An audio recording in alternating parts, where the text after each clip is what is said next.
एक कॉमेडियन जो पर्दे पर आता है तो हंसी अपने आप फूट पड़ती है, लेकिन आज वही चेहरा सलाखों के पीछे की खामोशी में कैद है।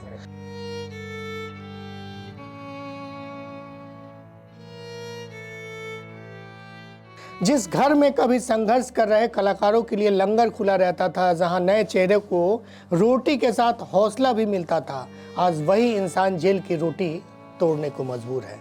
सवाल यह नहीं है कि राजपाल यादव जेल में क्यों है, सवाल यह है कि वह कर्ज के उस जाल में कैसे फंसे जहां से निकलना नामुमकिन होता चला गया। बॉलीवुड में सफलता अक्सर अचानक आती है और उसके साथ आता है बड़ा सपना।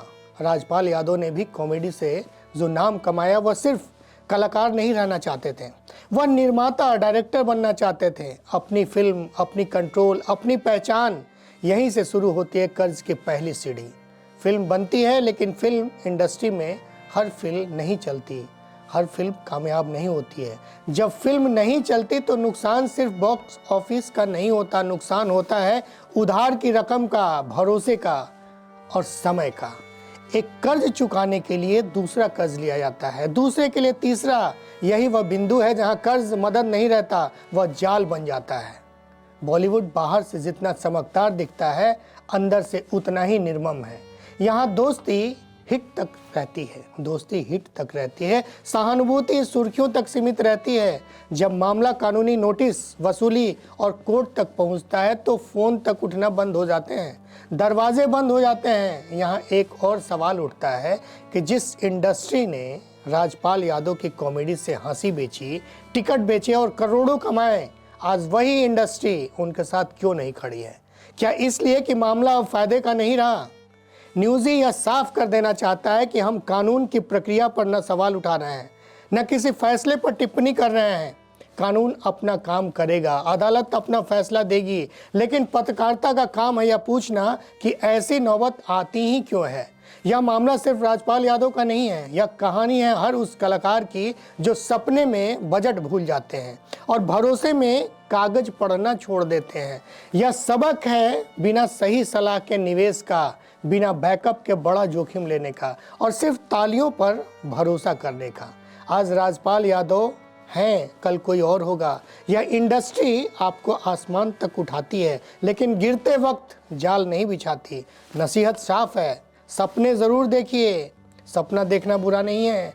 जवाहरलाल नेहरू भी कहते थे कि जो इंसान सपने में ताश का महल नहीं खड़ा किया तो वो क्या खाक महल बनाएगा। लेकिन उधार पर नहीं।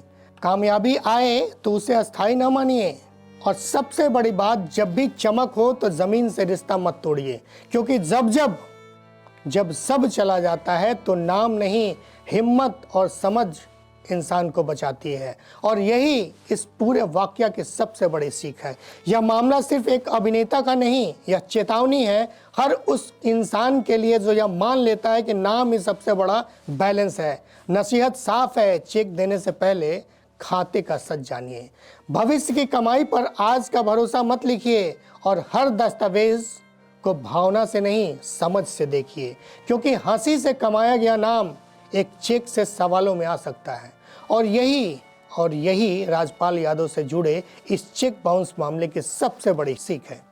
मुझे याद है अखबारों की सुर्खियों में 1990 के दशक के मध्य तक अमिताभ बच्चन सिर्फ एक सुपरस्टार नहीं बल्कि एक बिजनेसमैन बनने की कोशिश में थे।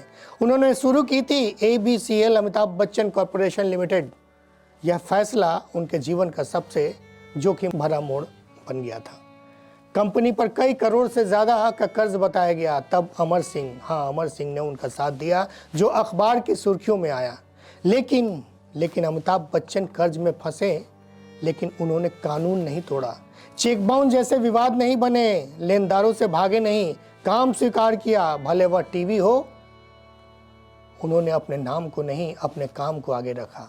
कौन बनेगा करोड़पति को चुना, मोहब्बतें फिल्म को चुना और आज फिर से शिखर पर है।